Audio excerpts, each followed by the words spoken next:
Ó, vamos ligar de novo agora. Vamos ver se dá pra escutar. Chegamos pra carreira.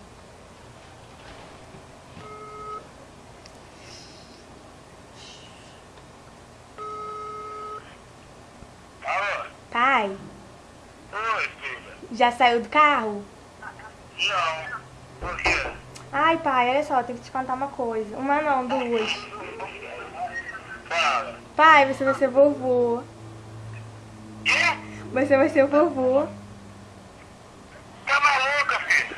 Tô falando sério, pai. Eu acabei de chegar no médico, fui lá de manhã com a Cal. Aí deu isso no exame, né? Fazer o quê, pai? Eu já chorei muito aqui já.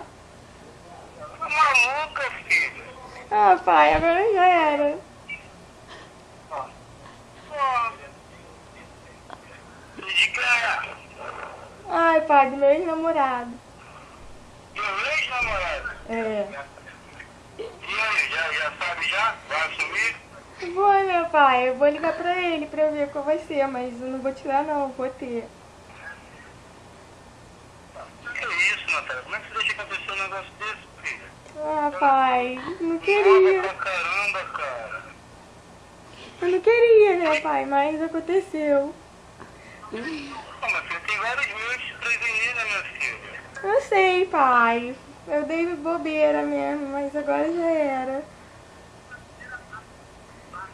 Bom, hoje não, mas amanhã o pai vai te procurar pra gente sentar pra gente conversar. Tá bom, pai. Também tem outra coisa pra te falar. Feliz dia 1º de abril! Porra, Natália, não fala isso não.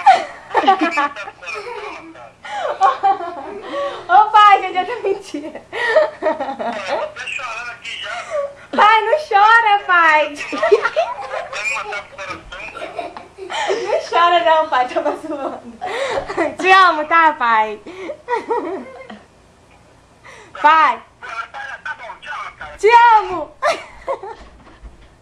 Pai, ele te ligou na minha cara.